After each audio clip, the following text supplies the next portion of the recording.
यावल तालुक्यातील हिंगोणा येथे प्राथमिक आरोग्य केंद्राजवळ चाकू हल्ल्यात एक युवक ठार, तिघे जखमी। यावल तालुक्यातील हिंगोणा येथे प्राथमिक आरोग्य केंद्राजवळ सकाळी सुमारे 8 वाजण्याच्या सुमारास झालेल्या चाकू हल्ल्याने परिसरात खळबळ उडाली आहे। या घटनेत प्रथमेश मुकेश महाले वय अंदाजे 22 वर्षे याचा मृत्यू झाला असून अन्य तिघेजण जखमी झाले आहेत। मिळालेल्या माहितीनुसार संशयित गौरव जीवन जाधव याने प्रथमेश महाले याच्या छातीवर व पोटावर धारदार चाकूने वार केले। वार अत्यंत गंभीर असल्याने प्रथमेश याची प्रकृती चिंताजनक झाली। त्याला तातडीने उपचारासाठी हलविण्यात आले, मात्र छाती व पोटावर गंभीर जखमा झाल्याने रस्त्यातच त्याचा मृत्यू झाल्याचे वैद्यकीय अधिकाऱ्यांनी स्पष्ट केले। सावदा येथील वैद्यकीय अधिकारी डॉक्टर सचिन पाटील यांनी तपासणी करून प्रथमेश महाले याला मृत घोषित केले।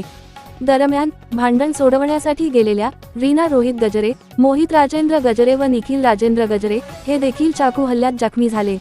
त्यांच्यावर पुढील उपचार जळगाव येथील रुग्णालयात सुरू असल्याची माहिती मिळाली आहे। घटनेची माहिती मिळताच पोलिसांनी घटनास्थळी धाव घेत पंचनामा केला असून परिसरात तणावाचे वातावरण निर्माण झाले होते। सदर प्रकरणी गुन्ह्याची नोंद फैजपूर पोलीस स्टेशन येथे करण्यात येत असून पुढील तपास पोलीस करीत आहेत।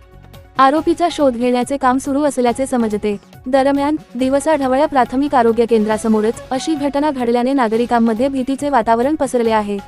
परिसरात पोलीस बंदोबस्त वाढविण्यात आला असून नेमके कारण काय याबाबत तपासानंतरच अधिक माहिती स्पष्ट होणार आहे। न्यूज एनी टाइमसाठी यावल येथून आसफ शाह यांची रिपोर्ट।